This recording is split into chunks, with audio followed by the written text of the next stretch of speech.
बोलिए परम पूजनीय परम वंदनीय सद्गुरु सर्वश्री आशुतोष महाराज जी की जय। श्री कृष्ण बलदेव की, उमापति महादेव की, सांचे दरबार की जय। एक बार गुरुदेव श्री आशुतोष महाराज जी के सानिध्य में हमें बैठने का सौभाग्य मिला और महाराज जी ने उस दिन जीवन की अबूझ पहेली को हम सभी के समक्ष समझाते हुए एक बहुत सुंदर भजन गुनगुनाया। उस भजन के बोल आज के समय के लिए एक बहुत गहरा चिंतन और एक चेतावनी अपने भीतर संजोए हुए थे। आइए क्यों ना हम आज मिलकर के उस भजन को पुनः दोहराते हैं, उसे सुनते हैं और जानते हैं कि ये जीवन है क्या।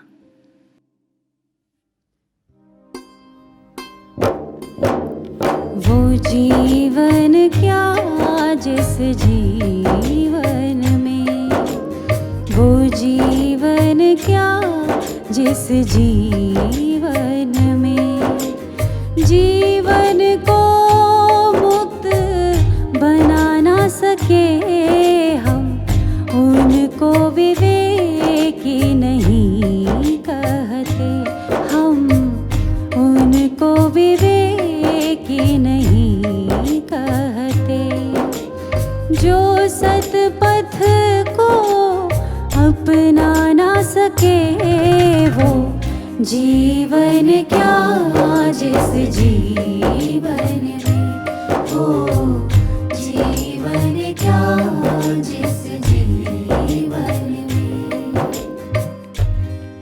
आपने देखा होगा कि जब कोई व्यक्ति इस संसार से चला जाता है, उसकी मृत्यु होती है, तो उसके नाम के आगे उसकी बर्थ डेट यानी जिस तिथि में उसने जन्म लिया और जिस तिथि में वो इस संसार से गया, अर्थात उसके मरने की तिथि, उसकी मृत्यु की तिथि, ये दोनों ही लिखी जाती हैं और दोनों को एक ब्रैकेट में क्लोज कर दिया जाता है। महाराज श्री ने इतना कहकर के पूछा, अच्छा ये तो बताओ कि कौन सी तिथि ज्यादा महत्वपूर्ण होती है, मनुष्य के जन्म लेने की या फिर उसकी मृत्यु की? महर्षि उत्तर देते हुए कहते हैं, अगर गौर किया होगा कभी तो इन दोनों तिथियों के बीच में एक डैश होता है। बस सारा महत्व इस डैश का ही है, सारा महत्व इस अंतराल का ही है। It does not matter that how many years you live. What matters more is how you live those years. ये मायने नहीं रखता कि आप कितना लंबा जीवन जिए, बल्कि मायने ये रखता है आप जितना जिए, आप कैसे जिए। कुछ समय पहले वैज्ञानिकों ने एक शोध किया। उन्होंने बंदरों की 3 प्रजातियों पर यह शोध किया, गोरिल्ला, चिंपैंजी और ओरंगुटान। उन्होंने तीनों के पिंजरों में एक एक पेचकस रख दिया। अब उन्होंने देखा कि इन तीनों की प्रतिक्रिया उस पेचकस को लेकर अलग अलग थी। गोरिल्ला, पहले उसने पेचकस को देखा नहीं, लेकिन जब उसका पैर उस पेचकस पर पड़ा तो उसने उसे अनजान वस्तु समझकर नजरअंदाज कर दिया। जब चिंपैंजी ने उस पेचकस को देखा तो उसने उत्सुकतावश उसे उठाया, उसे घुमाया, उससे खेला, यानी उससे वो हर कार्य किया सिवाय उसके असल उपयोग के। पर जब ओरंगुटान ने उस पेचकस को पहले तो बड़े ध्यान से देखा, उसे समझा, उसे परखा, and to the utter surprise of the scientists, हैरान रह गए वो साइंटिस्ट्स ये देखकर कि अगली ही शाम वो अपने पिंजरे के सारे पेंच खोल करके आजाद हो चुका था। जी हाँ सज्जनों, ये एक एक्सपेरिमेंट हमारे जीवन को बहुत गहरा संदेश दे रहा है। वो क्या? आज इंसान अपनी बनाई हुई धारणाओं में, विषय विकारों में, वासनाओं के पिंजरों में तो कैद ही तो है। जहां ये पेचकस एक आध्यात्मिक युक्ति है जिसका प्रयोग करके वो अपने जीवन के जंजालों से मुक्त हो सकता है, वो फ्री हो सकता है। अब ये निर्भर हम पर करता है कि हम इस युक्ति का उपयोग गोरिल्ला की तरह उसे नजरअंदाज करके करें, या फिर चिंपैंजी की तरह इस युक्ति को मात्र मनोरंजन का साधन समझ लें, या फिर ओरंगुटान की तरह हम इस आध्यात्मिक युक्ति का पूरा लाभ उठाते हुए, उपयोग करते हुए इससे अपने जीवन को मुक्त कर लें, सच्ची खुशी और सच्चा आनंद प्राप्त कर लें। ये पूरी तरह से हम पर ही निर्भर करता है सज्जनों। अगर हम अपने इतिहास के पन्नों को टटोलें तो एक नहीं, असंख्य उदाहरण हमें ऐसे मिल जाएंगे जिन्होंने जीवन के सही मायनों को जिया, जिन्होंने अपने जीवन में उस सफलता की ऊंचाई को, उन शिखरों को प्राप्त किया। नचिकेता, सिद्धार्थ गौतम, राजा भर्तृहरि, राजा गोपीचंद और बहुत से ऐसे उदाहरण हैं। लेकिन ये घटना जीवन में मात्र स्थूल बुद्धि का उपयोग करके नहीं घटती है। जब बुद्धि को विवेक का संग प्राप्त होता है, विवेक अर्थात निर्णायक शक्ति, निर्णायक बुद्धि, जो निर्णय लेने में सक्षम है, क्या सही है, क्या गलत है, क्या अच्छा है, क्या बुरा है, क्या सच है, क्या झूठ है, जो इसमें ठीक ठीक भेद कर पाती है, वो विवेक बुद्धि है। और जब बुद्धि विवेक का संग करती है तब जीवन में एक चमत्कार घटता है। और वो चमत्कार क्या है सज्जनों? इस सतपथ का मिल जाना, उस ब्रह्म ज्ञान का जीवन में आ जाना। इसके बारे में भगवान श्री राम भी लक्ष्मण को बहुत सुंदर समझाते हैं। ज्ञानम विमोक्षाय न कर्म साधनम। हे लखन, बिना ज्ञान के जीवन में मोक्ष और सुख की कल्पना करना बिल्कुल बेकार है। इसीलिए आए हम भी अपने जीवन में इस विवेक बुद्धि का उपयोग करें। और आगे ये भजन हमें क्या कह रहा है, हम श्रवण करते हैं।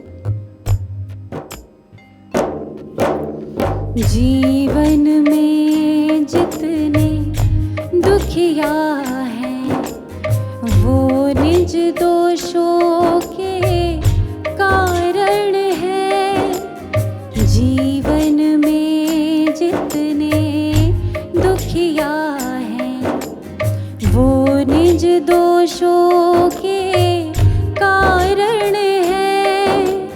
पर जिनको इतना बोध नहीं, पर जिनको इतना बोध नहीं, वो इन दोषों को मिटा ना सके। वो जीवन क्या जिस जीवन में, वो जीवन क्या जिस जीवन में। मुझे याद है उस दिन महाराज जी ने इन पंक्तियों को सुनाते हुए एक प्रश्न हमसे किया था। जानते हो कुछ लोग दुखी क्यों रहते हैं? क्यों नहीं लगता है कि उनके जीवन में आने वाले दुखों का कारण सदैव दूसरे ही हैं? तब महाराज जी ने एक पंक्ति कही और सारा सार प्रकट कर दिया। महाराज जी ने कहा, तुमने वो सुना है, काहू ना को सुख दुख कर दाता, निज कृत कर्म भोग सब भ्राता। ये सुनकर हम सभी के मन में एक गहरा मंथन चल पड़ा। ये बात अयोध्या कांड में श्री लक्ष्मण जी निषाद राज जी को संबोधित करते हुए कह रहे हैं, हे बंधु, कोई भी किसी को सुख दुख का देने वाला नहीं होता। मनुष्य स्वयं अपने ही कर्मों को भोगता है। हमारी शिकायतें, हमारे शिकवे, दूसरों पर लगाए हुए आरोप प्रत्यारोप और कुछ नहीं, हमारे ही कर्मों का फल है। आइए इस बात को हम इंटरनेशनल बेस्ट सेलर हुए हैं पॉलो कोएल्हो, उनकी बुक में दर्ज एक इंस्टेंस से समझने का प्रयास करते हैं। एक बार एक दंपति थे, उनके पड़ोस में एक परिवार रहने आया जिनकी बालकनी इन दंपति के खिड़की से साफ दिखाई देती थी।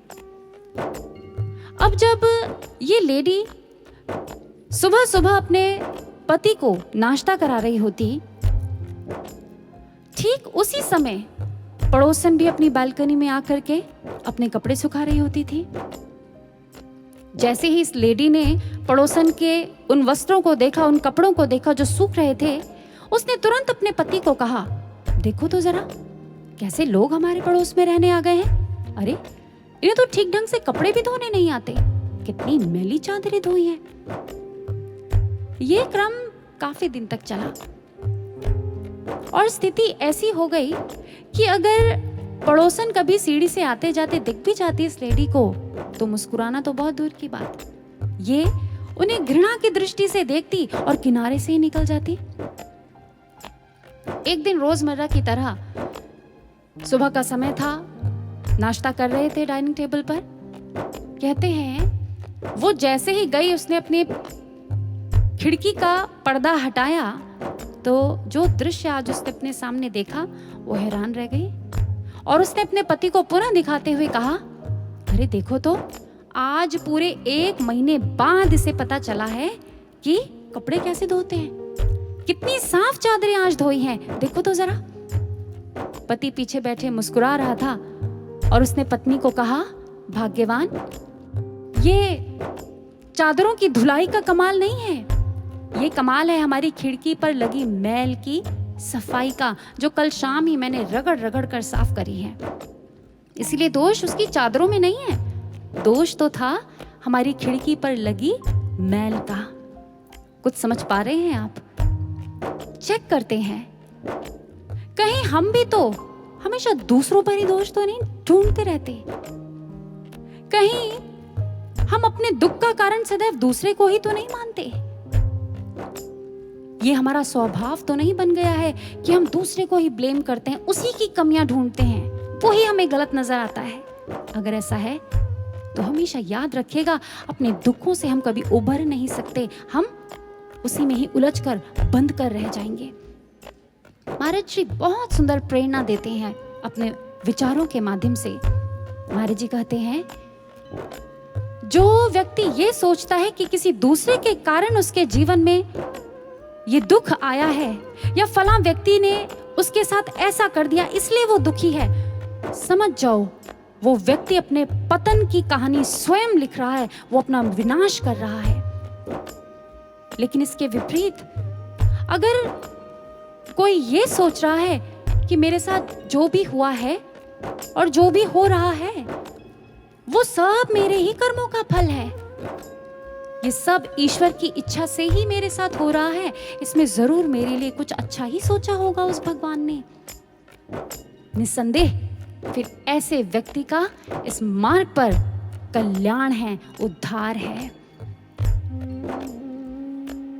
ऐसा एक संसारी जीव ही नहीं, एक गुरु भक्त भी करता है, जो इस संसार में रहते हुए उस गुरु ज्ञान को प्राप्त करते हुए भी ये त्रुटि उससे होती है और बहुत बार होती है। महात्मा बुद्ध के संघ का एक भिक्षु था कोकालिक। कहते हैं संघ के कुछ भिक्षुओं से हमेशा असंतुष्ट रहता था, उनके प्रति अपने हृदय में द्वेष भाव रखता था। महात्मा बुद्ध के बार बार समझाने के बाद भी उसके विचार टस से मस नहीं होते थे। कहता, महात्मन, हे बुद्ध, मेरी आपके प्रति अपार श्रद्धा है, आप मेरे पूजनीय हैं, आप मेरे वंदनीय हैं, लेकिन जो बात आप कह रहे हैं ना, वो मैं उससे सहमत नहीं हूं। महात्मा बुद्ध कहते, कोकालिक, ये कैसी श्रद्धा है तुम्हारी मुझ पर? जो मैं कह रहा हूं वो तुम्हें मान्य नहीं? अरे जिनके कार्यों का समर्थन मैं करता हूं, मैं कर रहा हूं, तुम उन्हीं का विरोध करने पर तुले हुए हो। मैं तुम्हें सतर्क कर रहा हूं, ये तुम्हारे लिए हितकर नहीं है। कोकालिक कहता, आप हमेशा अपने उन प्रिय भिक्षुओं का ही साथ क्यों लेते हैं? मुझे तो पता ही था आप उन्हीं का ही पक्ष लेंगे, लेकिन मैं भी संघ के अन्य भिक्षुओं के साथ मिलकर के उनका विरोध अवश्य करूंगा, आप देख लेना। महात्मा बुद्ध ने पुनः उसे सतर्क किया, नहीं कोकालिक नहीं, वत्स, सबके प्रति संभाव रखो, प्रेम रखो। कोई किसी को दुख देने वाला नहीं, अपने दुख का कारण किसी को मत समझो। जो ऐसा करता है, जो संग में फूट डलाने का प्रयास करता है, मन मुटाव पैदा करता है, वो घोर नरकों को प्राप्त होता है। कोकालिक सावधान। कहते हैं अभी कुछ दिन ही घटे थे इस घटना को कि कोकालिक के पूरे शरीर में सरसों के से फुंसियों के दाने उभर आए। पीड़ा में है, दर्द में है, लेकिन उसके कुविचार जैसे के तैसे हैं। वो संघ के अन्य भिक्षुओं को पथभ्रष्ट करने में जुटा हुआ है, तुला हुआ है। अब उसकी हालत ये हो गई है कि उसकी दुर्भावनाएं मन, वचन, कर्म से अब विष उगल रही हैं। उसका द्वेष उस चरम सीमा को प्राप्त हो गया कि अब कोई हद नहीं है, सारी हदें लांघ चुका है उसका द्वेष। कुछ दिन बीते, अब कोकालिक के शरीर की वो फुंसियां आंवलों के दानों जैसी बड़ी हो गई और करते करते एक दिन पके हुए बेल की मानिंद होकर वो फूट पड़ी, फूट गई। उनसे खून और मवाद बहने लगा। अपने शिष्य की ऐसी दुर्दशा देख करके किस गुरु का हृदय पसीजेगा नहीं सज्जनों। आज महात्मा बुद्ध का हृदय छलछला उठा। उन्होंने आज एक देव पुरुष को आज्ञा दी कि जाओ और कोकालिक के स्वप्न में जाकर उसे बोध कराओ उसके पापों का।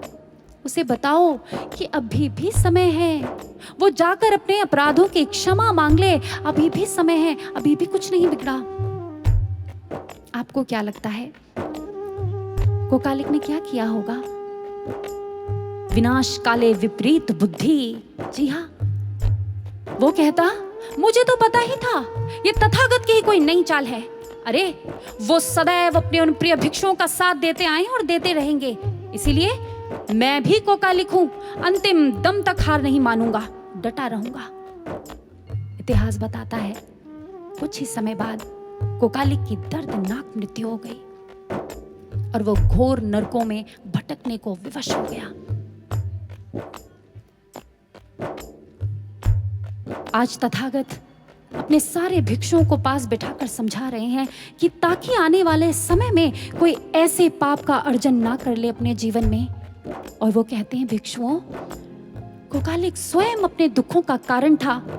सदैव दूसरों पर वो दोष लगाता रहा और उसने अपने जीवन के सारे कल्याण के मार्ग बंद कर लिए और घोर नरकों में वो भटका, उसे भटकना पड़ा।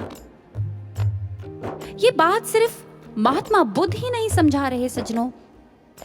कठोपनिषद में यमाचार्य जी भी इसी बात की पुष्टि करते हुए कहते हैं, यह चेदशकद बोधुं प्राक शरीरस्य विस्तरसः ततः सर्गेषु लोकेषु शरीरत्वाय कल्पते। अगर इस तन के रहते रहते अबोध ही बने रहे, उस गुरु ज्ञान के प्रति, उस ईश्वर के दर्शन के प्रति बोध उत्पन्न नहीं हुआ जीवन में, तो फिर ये आत्मा युगों युगों कल्पों कल्पों तक भटकने को विवश हो जाती है, भटकती है, चित्कार करती है, दुख भोगती है। इसीलिए अगर बहुत देर तक और दूर तक चलना चाहते हैं ना इस मार्ग पर, एक बात गांठ मार लीजिए, अपने जीवन में आने वाली हर परिस्थिति को अपने उत्कर्ष की सीढ़ी बना लीजिए, अपने निर्माण की सीढ़ी बना लीजिए। ये मत देखिए दूसरे के भीतर कितने अवगुण हैं, अपने भीतर उतरकर अपना स्वाध्याय करें हम सब और ये देखें मैं अपने दोषों को कैसे ठीक कर सकती हूँ या कैसे ठीक कर सकता हूँ। आइए आगे भजन हमसे क्या कह रहा है, श्रवण करते हैं। धन बल में है फूल रहा, कोई ऊंचे पद पर झूल रहा, कोई धन बल में है फूल रहा, कोई ऊंचे पद पर झूल रहा, पर ये तो सब निरर्थक है, पर ये तो सब निरर्थक है, जो काम किसी के आ ना सके वो जीवन क्या जिस जीवन में, वो जीवन क्या जिस जीवन में। आपने इन्फ्लुएंजा का नाम तो सुना ही होगा। एक तरह का वायरस है ये।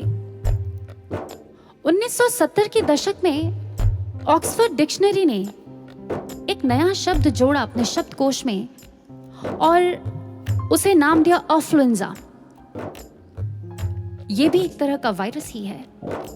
इसे आप एक तरह का पैंडेमिक, एक महामारी भी कह सकते हैं। और जानते हैं इसके सिम्टम्स क्या हैं? धन, बल, पद, मान, सम्मान, ऐश्वर्य प्राप्त करने के लिए इंसान पागल रहता है, विचलित रहता है। उसे बस यही चाहिए और कुछ नहीं। कहते हैं इस महामारी के चपेट में आने वालों की संख्या अनगिनत है। कुछ उदाहरणों के तौर पर अगर आपको बताएं, हार्वर्ड ह्यूज हुए हैं जो शिकागो के एक बहुत बड़े बिजनेस मैग्नेट हुए अपने समय के। कहते हैं oil gas company, air space group, aircraft group, airlines, इन सब का एकलौता वारिस। इसके अलावा एक सक्सेसफुल प्रोड्यूसर, डायरेक्टर, एक इन्वेंटर और भी बहुत कुछ, न जाने कितनी उपलब्धियां उन्होंने अपने नाम पर करी थी। लेकिन जानते हैं अंत कैसा रहा? पागलपन के दौरे से अपने प्राणों को त्यागा, मृत्यु को प्राप्त हुए। और कहते हैं जिस समय उनकी मृत्यु हुई उस समय, सिर्फ उस समय जो उनकी कुल संपत्ति थी वो थी 11 billion US dollars. Can you believe that? England की प्रथम महारानी एलिजाबेथ के बारे में आप सबने सुना है। जब वो अपनी डेथ बेड में थी तो जानते हैं उनके अंतिम शब्द थे, मेरी सारी संपत्ति, मेरा सारा ऐशो आराम आज मेरे किसी काम का नहीं, क्योंकि मैं इनसे जीवन नहीं खरीद सकती। वेस्पासियन हुए हैं रोमन एम्परर। ये उनके शब्द थे जब वो अपनी मृत्यु शैया पर लेटे हुए थे। लगभग रोते हुए उन्होंने ये शब्द कहे थे, विलाप और विषाद के अतिरिक्त मेरे पास अब कुछ नहीं बचा। मैं अपने को राजा समझता था, लेकिन इस मृत्यु ने मुझे बता दिया असल राजा मैं नहीं, वो ईश्वर है। ये कुछ ही उदाहरण है सज्जनों, लेकिन आज इसी से मिलते जुलते बहुत से लोग हैं जो हमारे आपके आसपास हमको देखने को मिल जाएंगे इस संसार में। आज यही स्थिति तो हो गई है मनुष्य की। धन, संपदा, बल, वैभव, ऐश्वर्य, मान, प्रतिष्ठा, किसी चीज की कोई कमी नहीं है। लेकिन अगर आज विश्व की हालत को देखें तो किस कगार पर आकर खड़ी हो गई है ये पूरी दुनिया। हम और आप इसके साक्षी हैं। किसी ने बहुत खूब कहा, इंसान की लोभ की आंख को या तो फिर संतोष भर सकता है या फिर कब्र की मिट्टी। कहते हैं पांडवों को जब हस्तिनापुर से निष्कासित किया गया, वो दर दर भटकने के लिए मजबूर हो गए और खांडव वन में आकर के उन्होंने आश्रय लिया। वो स्थिति उनके जीवन की ऐसी थी जब वो धीर वीर गंभीर प्रकृति के लोग भी उग्र स्वभाव के हो गए। उनमें से एक भीम था। भीम कहने लगा, आज बड़ा ही उग्र सा उसका स्वभाव है, और वेद व्यास जी के समक्ष वो गुस्से में आज अपनी बात रख रहा है और कह रहा है, आखिर हमें हस्तिनापुर से निष्कासित करके दुर्योधन की क्या क्षति हुई? हे मुनि श्रेष्ठ, मैं तो कभी कभी सोचता हूं पाप का मार्ग ही सुख अर्जन करने का एकमात्र मार्ग है। मुझे तो लगता है जीवन में सफलता यानी धन संपदा मात्र अधर्म के मार्ग से ही प्राप्त की जा सकती है, क्योंकि सुख और सफलता का सीधा सीधा संबंध तो धन संपत्ति से ही है। और क्या है इस जीवन में? जानते हैं वेदव्यास जी उसके भीतर की व्यथा अच्छी तरह समझ रहे थे और वो कहने लगे, हाँ पुत्र, शायद एक सामान्य मानव के सोचने की पद्धति यही है। भीम कहने लगा, इसमें अनुचित क्या है? वेदव्यास जी ने कहा, पुत्र, ये मात्र तुम्हारा भ्रम है। जिस प्रकार जल में चंद्रमा के प्रतिबिंब को देख लेने के बाद बालक को प्रतीत होता है कि चंद्रमा जल में ही कहीं है, और उसका जब तक ये भ्रम बना रहता है तभी तक उसके लिए ये सत्य है। भीम तुनक करके कहने लगा, आप ये कैसी बात कर रहे हैं मुनिश्रेष्ठ? ये तो यथार्थ है। अरे इसे मैं देख पा रहा हूं, इसे आप देख पा रहे हैं, भला ये भ्रम कहां है? वेदव्यास जी ने गंभीर स्वर में आज भीम से कुछ प्रश्न किए। भीम, मुझे एक बात बताओ, इस जीवन में ज्यादा सुखी कौन है, मैं या दुर्योधन? आज भीम ने अपने दोनों हाथ जोड़े और कहने लगा, मुनिश्रेष्ठ, आप। पुनः एक प्रश्न रखा, ये बताओ ज्यादा सफल कौन है, मैं या दुर्योधन? भीम ने कहा, हे पितामह, आप। अच्छा, फिर मुझे ये बताओ कि अधिक आध्यात्मिक उन्नति किसने प्राप्त करी है, मैंने या दुर्योधन ने? भीम कहने लगा, हे मुनिश्रेष्ठ, आपने? आप ये कैसी बात कर रहे हैं? वेदव्यास जी ने कहा, लेकिन भीम, मेरे पास तो ना ही संपत्ति है, मेरे पास तो ना ही ऐश्वर्य है, ना ही सेना है, ना ही राज्य है। फिर हमेशा एक बात याद रखना, धन और पद अधर्म को पोषित करते हैं। जीवन में प्राप्त करने योग्य मात्र मन की शुद्धि, आत्मा की उन्नति और भौतिक बंधनों से मुक्ति है वत्स। इस बात को कभी मत भूलना। तुम सुखी हो क्योंकि तुम्हें राज्य की वासना नहीं, तुम सुखी हो क्योंकि तुम में धन की लोलुपता नहीं, वरना तुम लोग जीते जी अपने प्राण रहते हस्तिनापुर का त्याग कभी नहीं कर सकते थे। याद रखो, सुख अर्जन में नहीं विसर्जन में है, भोग में नहीं त्याग में है, आसक्ति में नहीं अनासक्ति में है। कितनी सुंदर ये प्रेरणा हम सबके लिए है सज्जनों। गुरु महाराज जी के समक्ष भी एक बार एक जिज्ञासु आए, उनकी भी कुछ विचारधारा इसी प्रकार की थी। अपने दोनों हाथ जोड़े और महाराज जी से कहा, महाराज जी, मैं अथाह धन संपत्ति कमाना चाहता हूँ, मैं धनाढ्य बनना चाहता हूँ, मैं धनवान बनना चाहता हूँ। महाराज जी ने मुस्कुराते हुए उनको देखा और उन्हें कहा, जानते हो, ईश्वर किसी को धनवान इसीलिए नहीं बनाता कि वो उस धन का स्व के लिए उपभोग करे, अपितु इसलिए बनाता है ताकि वो उस धन को धर्म के कार्यों में लगा सके, क्योंकि स्वभोग में लगाया हुआ धन विनाश का कारण बनता है। इस बात को गांठ मार लो। ये एक सूत्र है सज्जनों, जो आज महाराज जी ने इस उत्तर के माध्यम से हम सबके समक्ष रखा। जिस किसी ने भी जीवन के इस रहस्य को समझ लिया ना, फिर उसके जीवन जीते जी मुक्त हो जाता है। वो एक एग्जाम्पल सेट करके जाता है। योगानंद जी के शिष्य जेम्स जे लिन कहते हैं, बाद में चलकर इनका नाम राजर्षि जनकानंद जी पड़ा। ये एक अमेरिकन थे, अमेरिका के एक मल्टी मिलियनियर बिजनेस टाइकून। 40 की उम्र में ये योगानंद परमहंस जी के संपर्क में आए। इन्होंने उनसे आध्यात्मिक दीक्षा को प्राप्त किया और ये उनकी ऑटोबायोग्राफी में लिखा हुआ है, मेरे जीवन में अथाह धन संपत्ति थी, ऐश्वर्य था, मान था, वैभव था, सब कुछ था, लेकिन मेरे जीवन में सुख नहीं था। एक विषाद, एक हताशा, एक निराशा, एक अलग सी अनिश्चितता मेरे जीवन को घेरे रहती थी, मुझे हर पल घेरे रहती थी।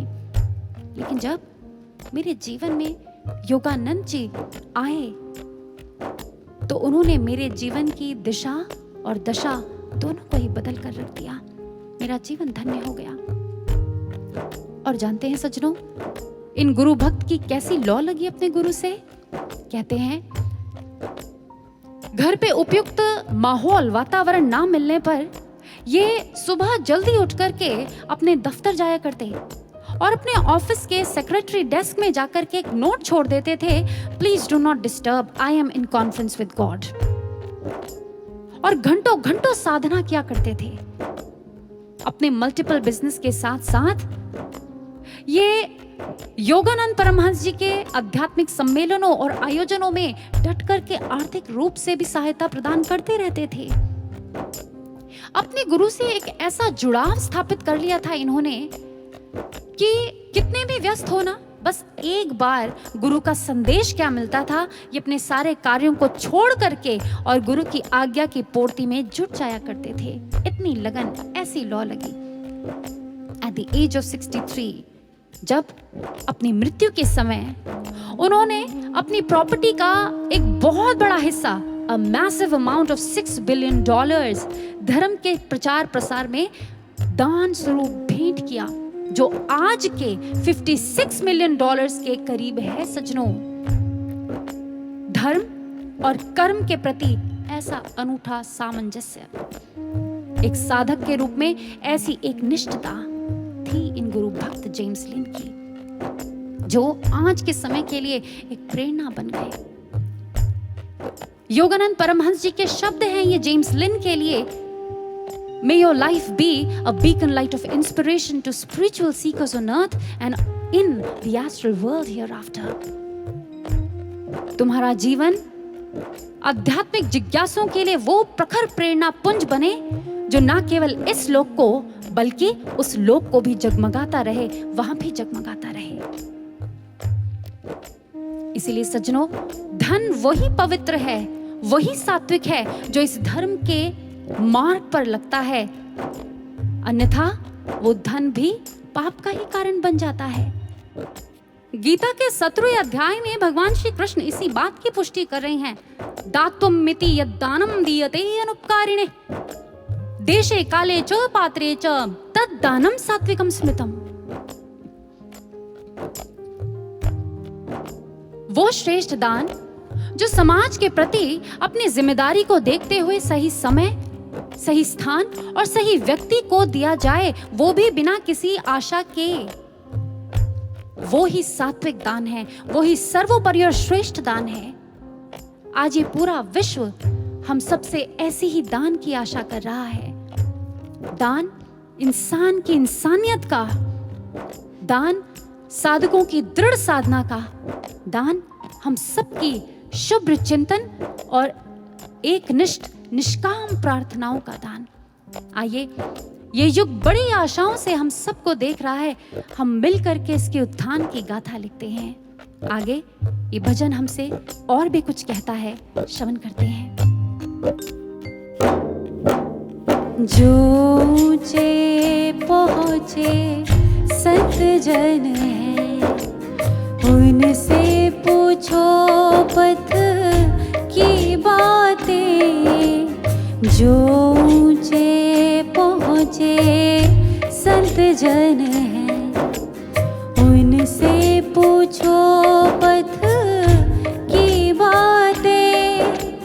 जो बारह बाट के बीच में है, जो बारह बाट के बीच में है, वो हमको राह दिखा ना सके। वो जीवन क्या जिस जीवन में, वो जीवन क्या जिस जीवन में। एक बार महर्षि के पास कुछ लोग बैठे थे। उनमें से अधिकतर लोगों की भौतिकवादी मानसिकता थी, भौतिकवादी विचारधारा के वो लोग थे और इसीलिए उनके प्रश्न भी संसारी ही थे। महाराज जी, बहुत समय से फैक्ट्री बंद पड़ी है, क्या करें? महाराज जी, बेटी का विवाह कहीं अच्छी जगह तय नहीं हो पा रहा, क्या करें? कुछ देर बाद महाराज जी ने बहुत विनम्रतापूर्ण वाणी में कहा, मुझे लगता है आपको किसी ज्योतिषी, किसी पंडित या किसी तांत्रिक की ज्यादा आवश्यकता है, सद्गुरु की नहीं। ये सुनना था, सारे कमरे में सन्नाटा पसर गया। महाराज जी ने स्वयं इस सन्नाटे को तोड़ते हुए अब कहा, आप पिछले काफी समय से मुझसे प्रश्न कर रहे हैं, मैं अब आपसे मात्र 2 प्रश्न करूंगा। पहला, मछली जल के सबसे नीचे तल पर जाकर ही अंडे क्यों देती है? किसी ने संकोच करते हुए कहा, महाराज जी, सुरक्षा के कारण। महाराज जी कहते हैं, बिल्कुल ठीक। मछली जैसा क्षुद्र जीव भी अपने जीवन यापन को लेकर के कितना सतर्क है, कितना सजग है। वो तुच्छ सा जीव कितनी बुद्धि लगाता है। तो फिर हम तो उस ईश्वर की सर्वोत्तम कृति हैं, सिरमौर है सृष्टि का। क्या हमको इस मनुष्य तन से श्रेष्ठ जिज्ञासा नहीं करनी चाहिए? आप मुझसे पूछते, महाराज जी, अध्यात्म का मार्ग क्या होता है? महाराज जी, ये ब्रह्म ज्ञान क्या होता है? महाराज जी, मेरा कल्याण किसमें है? हमेशा एक बात याद रखिएगा, अपनी जिज्ञासा को मानवीय स्तर का ही रहने दीजिए, पाश्विक स्तर का मत बनने देना। अब मेरा दूसरा प्रश्न, मछली जल के सतह पर आकर के उलटकर कलाबाजी क्यों दिखाती है? सब एक दूसरे को देखते रहे, उत्तर किसी को मिला नहीं। महाराज जी ने उत्तर दिया और महाराज जी ने कहा, क्योंकि इस तरह से प्यासी मछली अपनी प्यास बुझा पाती है। संसार सागर में तैरते हुए हम भी अपनी आत्मा की प्यास को अगर बुझाना चाहते हैं, यही एकमात्र माध्यम है, दूसरा कोई रास्ता नहीं है। और ये मार्ग है अंतर्मुखी होने का, बहिर्मुखी नहीं। छलांग लगाइए उल्टी और अपने अंतर उतर जाइए, और ये मात्र और मात्र ब्रह्म ज्ञान से संभव है। इसीलिए अगर जिज्ञासा करनी है तो अथा तो ब्रह्म जिज्ञासा, आओ उस ब्रह्म की जिज्ञासा करें, उस ब्रह्म ज्ञान की जिज्ञासा करें। सच ही तो कहा, गुरु बिन ज्ञान न उपजे, गुरु बिन मिले न मोक्ष, गुरु बिन लखे न सत्य को, गुरु बिन मिटे न दोष। जी हां साधकों, क्योंकि जो 12 बाट के बीच में है वो हमको राह दिखा ना सके। 12 बाट क्या मतलब है इसका?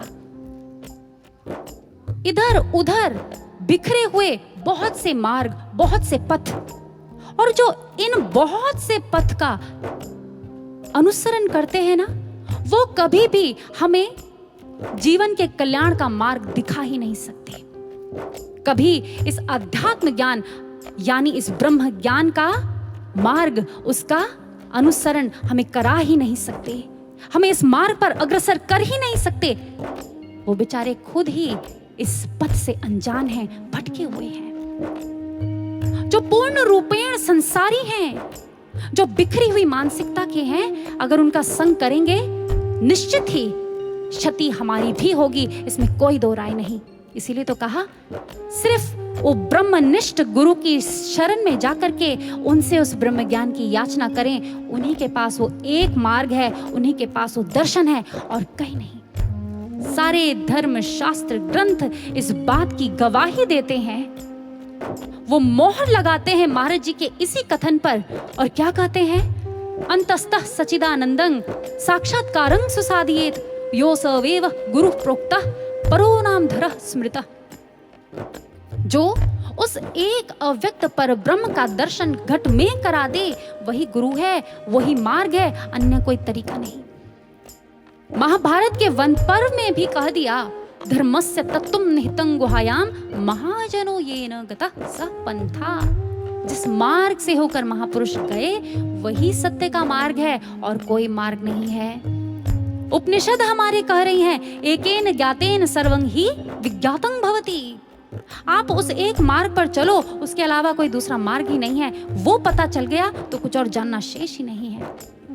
कबीरदास जी कह रहे हैं, उस एक को साध लेने से सब कुछ सधा हुआ हो जाता है। यजुर्वेद में भी कह दिया, नान्य पंथा विद्यते अनाय, अर्थात इसके अलावा कोई मार्ग ही नहीं है। हम यहां से कहते जाएंगे और आप सुनते जाएंगे, इससे लाभ नहीं है सज्जनों। लाभ है कि हम इस तथ्य को पकड़ लें, आज इस कलिकाल में अगर मुक्ति का कोई मार्ग है, वो मात्र ये ब्रह्म ज्ञान है, कोई दूसरा तीसरा मार्ग ही नहीं है। हम भाग्यशाली हैं, आज हमें गुरु की वो कसौटी मिली, हमें ब्रह्म ज्ञान मिला, और इन सब से ऊपर आज हमें वो शक्ति मिल गई, वो परम सत्ता मिल गई, सद्गुरु सर्वश्री आशुतोष महाराज जी के रूप में। किसी ने खूब कहा, किसी के पास कुछ ना हो तो हंसती है दुनिया, किसी के पास सब कुछ हो तो जलती है दुनिया। हमारे पास युग के पूर्ण गुरु आशुतोष हैं, जिनके लिए तरसती है दुनिया, जिनके लिए तरसती है दुनिया। जी हाँ सज्जनों, कहते हैं अगर कोई नेत्रहीन गिर जाता है ना, तो ये सारा संसार उसके प्रति सहानुभूति जताती है, उसके प्रति दया प्रकट करती है। ये सारी दुनिया उसको दया की दृष्टि से देखती है। लेकिन अगर कोई आंख वाला गिरता है तो ये संसार उस पर हंसता है, उसका मखौल उड़ाता है। ठीक इसी प्रकार आज ये हमारा परम सौभाग्य है कि गुरुदेव श्री आशुतोष महाराज जी की अनुकंपा से हमें वो विवेक का चक्षु प्राप्त हुआ है, वो ब्रह्म ज्ञान प्राप्त हुआ है, वो मार्ग भी महाराज जी ने दिखाया है। फिर भी अगर कोई गुरु के आदर्शों, गुरु के मूल्यों, संस्कारों और अपने चरित्र से गिर जाता है ना, तो फिर सिर्फ ये दुनिया नहीं हंसेगी उस पर, आने वाले कई युग उस पर हंसेंगे और कहेंगे कैसे अभागे थे, देखो तो जरा, मार्ग भी मिला, लक्ष्य भी मिला और कुछ कर भी नहीं पाए। कहीं ऐसा ना हो सज्जनों,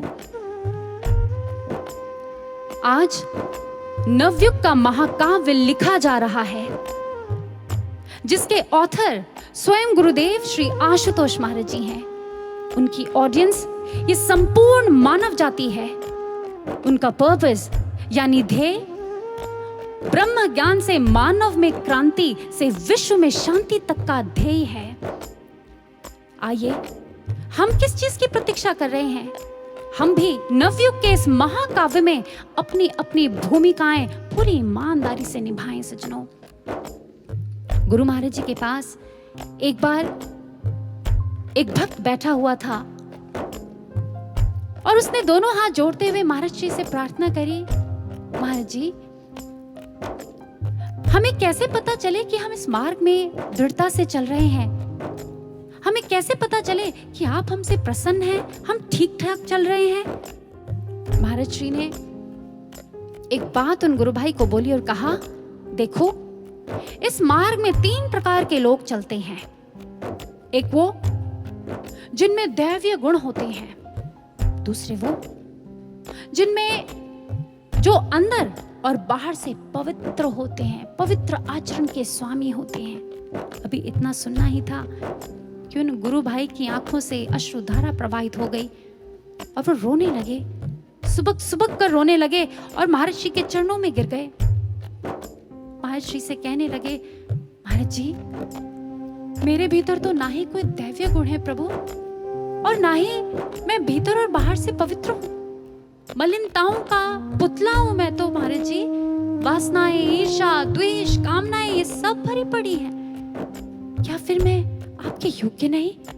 क्या महाराज जी मैं इस मार्ग में नहीं चल पाऊंगा? दया करिए महाराज जी। महाराज जी ने जैसे ही ऐसे सुना, महाराज जी की आंखों में आज करुणा का सागर सिमट गया और महाराज जी ने अपने हाथों से उसके सर पर प्यार से हाथ सहलाया। और जानते हैं महाराज जी ने क्या कहा? महाराज जी ने कहा, और जानता है तीसरे कौन से होते हैं? जिन्हें हम चुनते हैं। और फिर जिन्हें हम चुनते हैं वो भाग्यशाली होते हैं जो कि तुम हो। हाँ, वो महाराज जी को देखता रहा, रोता रहा और देखता रहा, ये कैसी दयालुता है भगवान की, ये कैसे करुणामयी भगवान है, ये महाराज जी कितने करुणामयी है। महाराज जी ने कहा, जो मेरे आदर्शों को, मेरे व्यक्तित्व को, मेरे आचरण को अपने जीवन में उतार लेगा, धारण कर लेगा, फिर ये सब गुण तो मैं उसके अंदर ऐसे ही भर दूंगा। समझा कुछ? क्या हम समझे कुछ? जी हाँ सज्जनों, आज महाराज जी से प्रार्थना करें, महाराज जी जिस लक्ष्य के लिए आपने हम सबको चुना है ना महाराज जी, हम सब भी उसके योग्य तो नहीं है, लेकिन ये आपकी करुणा है, आपकी दया है, अथाह ममता है हमारे प्रति कि आपने हमें इस योग्य समझा। आपने हमारे भीतर वो संभावनाएं खोजी, आपने हमारे भीतर जिंदगी का सही मर्म जगाया और हमें अपने संग चलने का वो गौरव प्रदान किया। महाराज जी, हमें तो ऐसी कोई भी बात नहीं है। हे महाराज जी, हम आपका शुक्रिया अदा कैसे करें? महाकाव्य में चुनकर हमको जीते जी निर्वाण दे दिया। हमने तो एक किरण मांगी थी, तुमने तो दिनमान दे दिया। परम चेतना और अनंत करुणा के सिंधु हो तुम। धूल से दूषित कण हैं हम, जो मलिनताओं में कहीं थे गुम। संभावनाएं खोजी हम में, अपने संग चलाया है। ना कुछ किया न कर पाए, फिर भी हर श्रेय दिलाया है। बूंद के प्यासे चातक को स्वाति सिंधु अमान दे दिया। हमने एक किरण मांगी थी, तुमने तो दिनमान दे दिया। हमने एक किरण मांगी थी, तुमने तो दिनमान दे दिया। हम योग्य नहीं थे महाराज जी, पर आपने हमें यह अवसर दिया, आपने हमें ये सौभाग्य प्रदान किया। हमें शक्ति भी देना कि हम इस मार्ग में अंत तक ईमानदारी से अपने पूरे प्रयासों के साथ डट करके चलते रहे महाराज जी, और इस जीवन का सही मूल्य अदा करके जाएं और ऐसी प्रेरणा दीप बन करके संसार में जगमगाएं जो अमर दीप हो जाए, अमर दीप हो जाए। आइए इस प्रेरणा को क्यों ना एक बार फिर अपने हृदय में संजोते हैं।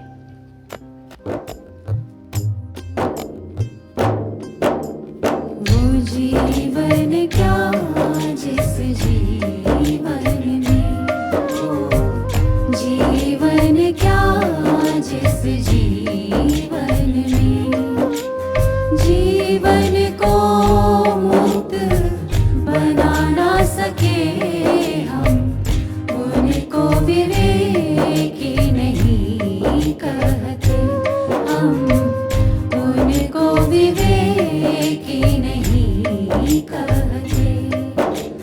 जो सतपथ को अपना ना सके, वो जीवन क्या जिस जीवन में, वो जीवन क्या जिस जीवन में, वो जीवन क्या जिस जीवन